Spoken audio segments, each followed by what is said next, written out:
국민의힘 전 주회 김종혁 비대위원입니다. 오늘 3차, 4차, 5차 이제 가처분 변론을 했는데요. 국민의힘은 이 새로운 이제 당원 당규가 적법한 절차에 따라서 적법한 내용으로 개정이 된 것이고 그 새로운 당원에 따라서 새로운 비대위를 출범한 것이기 때문에 실체적 그리고 절차적으로 적법하다 이러한 주장을 피력했습니다. 오늘 세 사건 모두 다 신문을 이제 종결을 했는데요. 국민의힘으로서는 조속히 기각 결정을 받음으로써 당 위기 상황을 마무리하고 새로운 그런 좀 집권 여당의 좀 모습을 좀 보이도록 그렇게 노력하고자 합니다. 질문 있으실까요?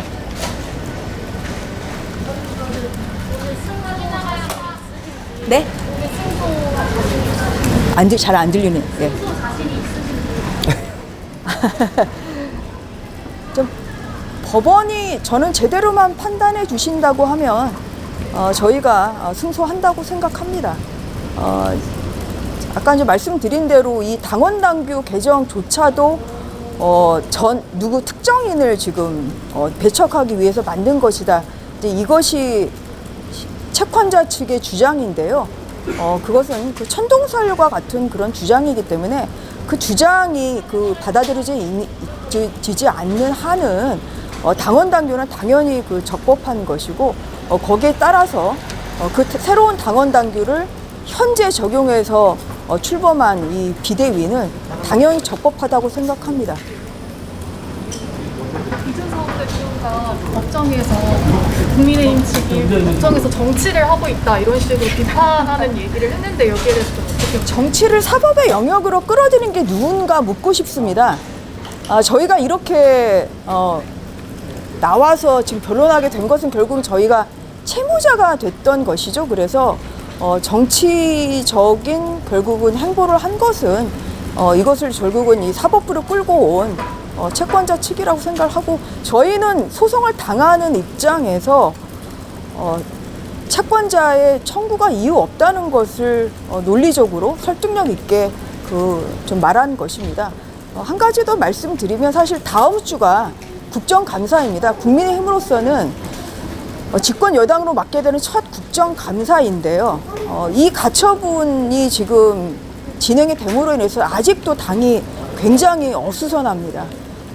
그런 상황이 참 저희로서는 굉장히 안타깝고 저희가 빨리 이 가처분 리스크에서 벗어나서 정말 국정에 좀 집중할 수 있는 좀 그러한 기회가 좀 와야 된다. 좀 그렇게 생각합니다. 거기에 좀 추가해서 말씀드리면요. 저는 비대위원 김종혁입니다. 전 의원님도 말씀하셨지만 사법부로 정치를 끌어들인 것들에 대한 말씀을 하셨지만요. 저도 오랜 기자 생활을 했습니다만 군사 정권의 탄압 같은 외부적 그런 압력이 아니라 당 내부에서 벌어진 당 내부의 역관계에 의해서 결정된 사안에 대해서 당대표가 그것을 법정으로 끌고 와서 이렇게 계속 재판을 벌이는 것은 사실은 처음 본 것 같습니다. 여러분도 아시다시피 당대표라는 것은 고도의 정무직입니다. 이것은 예를 들어서 선거를 잘못 치르든가 아니면 내부에서 반발이 이루어지든가 여러 가지 사유로 갈등이 커지든가 하면은 언제든지 물러날 수 있는 자리입니다.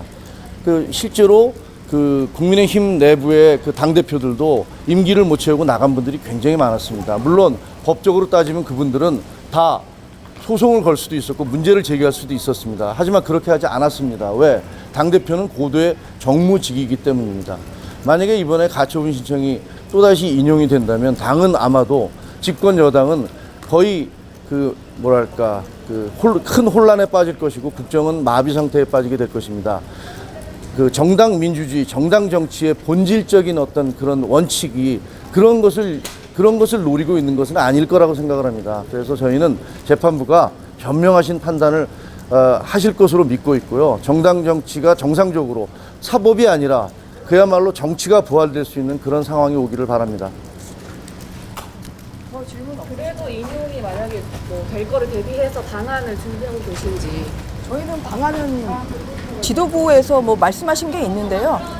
저희는 그 방안은 지금 뭐 생각하고 있지는 않습니다. 그 결과 나오는 것을 보고 또 그 결과에 따라서 뭐 대응을 좀 해야 되지 않을까 싶습니다.